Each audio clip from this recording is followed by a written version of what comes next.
Fala aí, amigo ligado no Toque Passa, chegando nesta segunda-feira para falar de NFL, porque a semana 3 já está nos livros de história. Encerramos a semana 3 com a bela vitória do Dallas Cowboys sobre o Philadelphia Eagles, 41-21. Mais um bom jogo, não foi uma partida equilibrada, disputada, com muita emoção, mas um jogo com lances muito legais e é muito bom acompanhar o Monday Night Football com os irmãos Manning. Que espetáculo, que grande acerto da ESPN para essa temporada.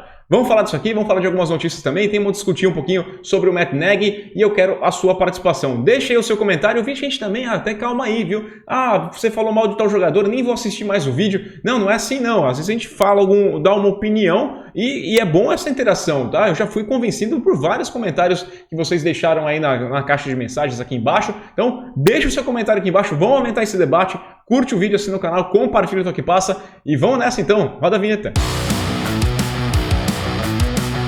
Vou começar aqui fazendo um pouquinho do balanço dos meus palpites da semana 3. Mais uma vez acertei 75% dos vencedores. Não cravei placar, não cravei nem os pontos de uma equipe como eu fiz na semana passada, mas acertei 12 das 16 partidas, o vencedor de 12 das 16 partidas, e como eu disse para você, se você não tá fazendo aposta em placar, eu tô indo bem, tá? Tô indo bem sim, 75% não é nada mal, semana passada foi assim, essa semana também, e eu confesso que 2 errinhos meus ali, eu deveria ter ido de outra forma, tá? Eu pensei errado ali, eu devia ter apostado um pouquinho mais nos Falcons e eu devia ter considerado mais os Saints. Acho que o coração falou um pouquinho mais pesado. Das 3 semanas eu acertei 2 em relação aos Patriots e errei 1 e vou acertar essa semana de novo, porque os Patriots vão perder para o Tampa Bay Buccaneers. Vamos começar agora a falar um pouquinho das notícias e eu vou começar com uma notícia que há um tempo me deixaria bastante preocupado, né, ou empolgado com o potencial desse Kansas City Chiefs, que está levando o Josh Gordon. Josh Gordon vai ser restabelecido na liga, está assinando com o Practice Squad, vai ser uma opção para a equipe do Andy Reid, né? Andy Reid que saiu do hospital, ainda bem, foi uma questão de desidratação apenas que ele teve lá no domingão.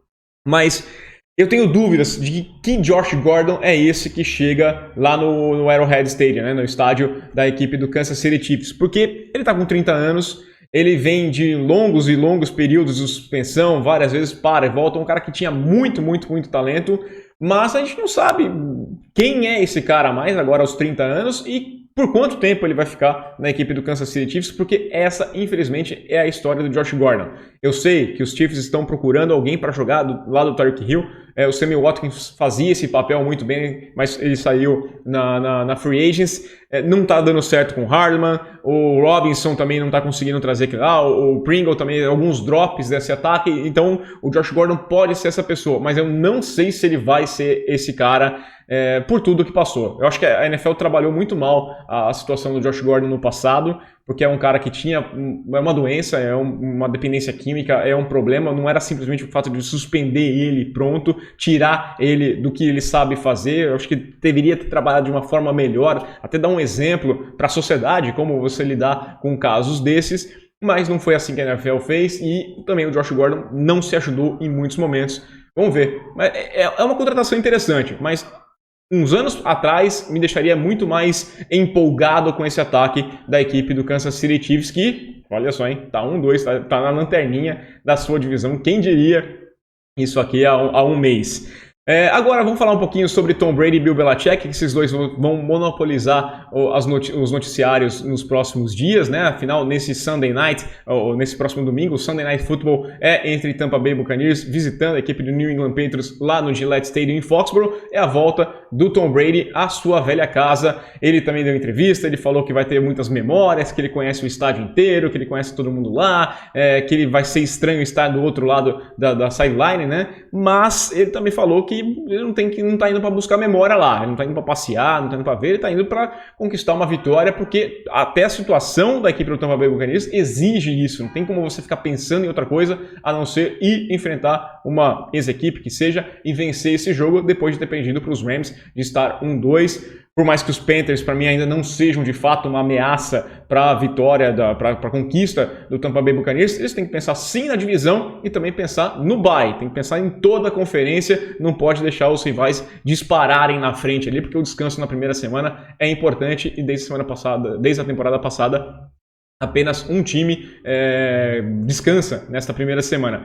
E do lado do New England Patriots, o Bill Belichick falou que daquele jeitão dele, acompanha a coletiva, é até engraçado que as respostas dele são bem assim, o pessoal até ri, né? Ah, mas você não tem nada a acrescentar nisso? Não, ele não quer ficar voltando no passado, ele falou, a gente já falou sobre isso, já soltei uma nota quando ele saiu dos Patriots, já tá tudo muito esclarecido entre as partes. Ele disse que os Patriots queriam ficar sim com o Tom Brady, mas o Tom Brady não foi uma boa opção, os Patriots não foram uma boa opção para o Tom Brady escolher na free agency passada.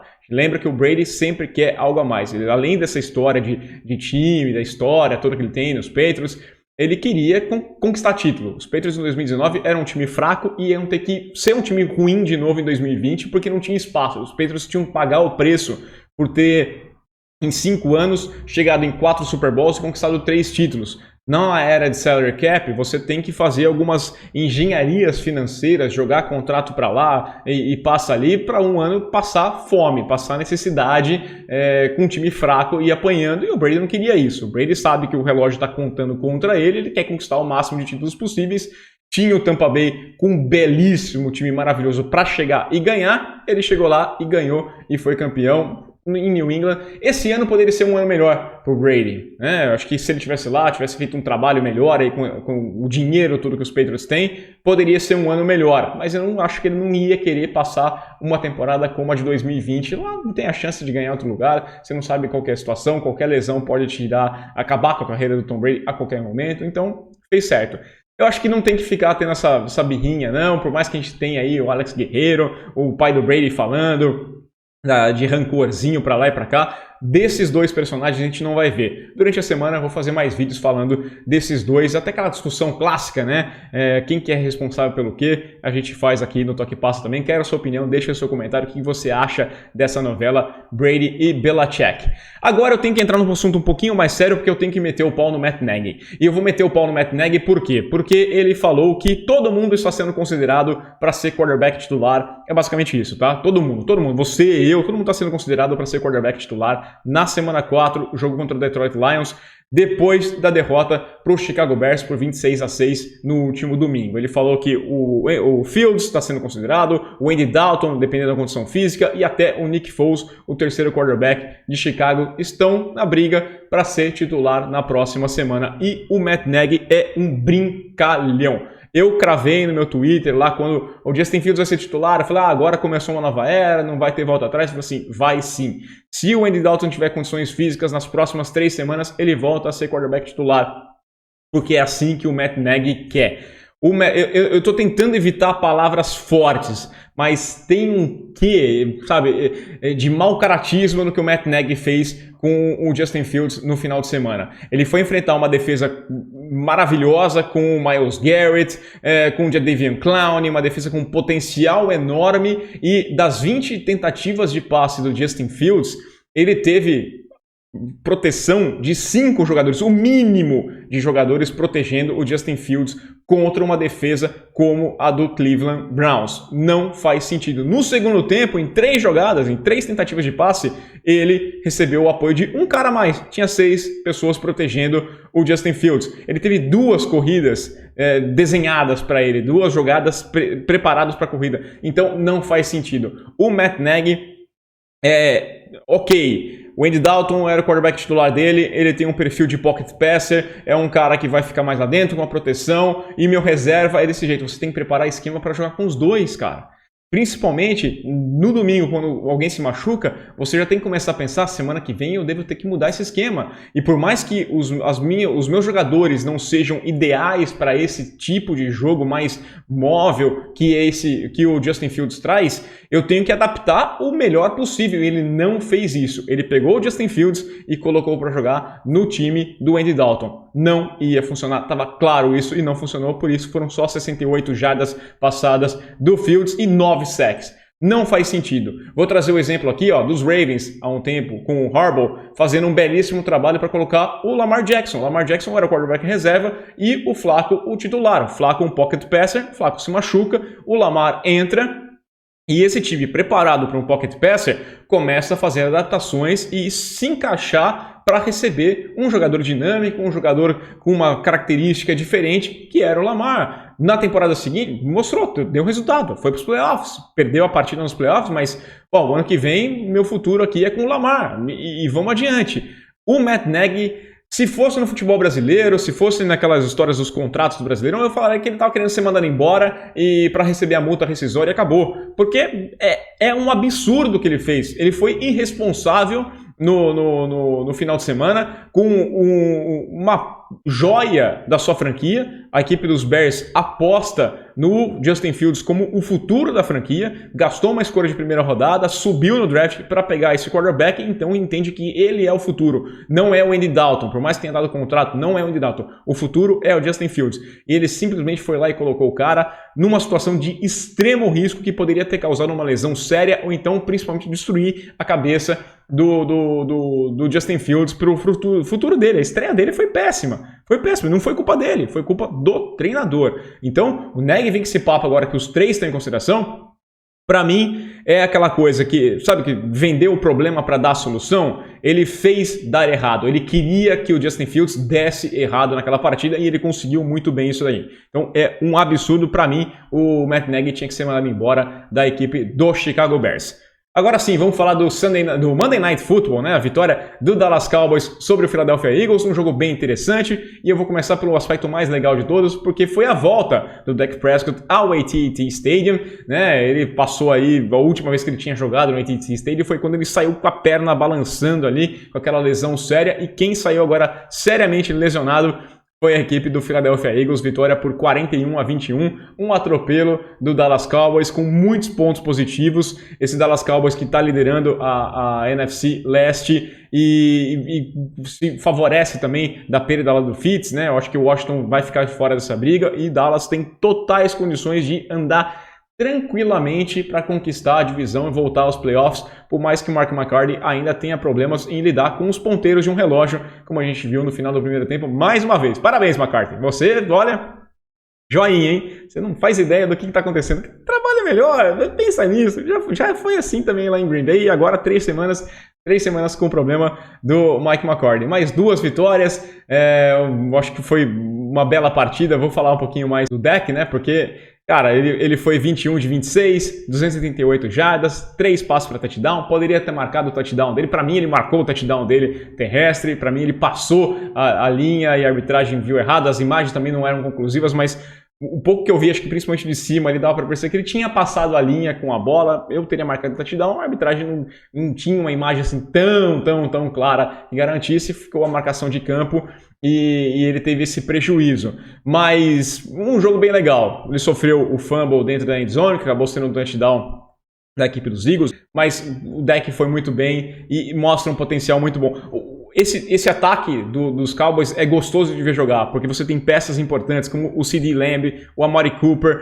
Quem apareceu muito bem foi o Schultz, né, o tight end da equipe, que acabou sendo o principal recebedor nesse jogo. Foram 6 recepções para 80 jardas e 2 recepções para touchdown. Acabou sendo o grande destaque da partida, mas o jogo terrestre encaixou muito bem, né? Bom ver também o Zeke tendo 95 jardas, mais o Pollard tendo 60. Foram 160 jardas terrestres para a equipe do Dallas Cowboys. 2 touchdowns para o Zeke, bom para a moral também, bom para ele.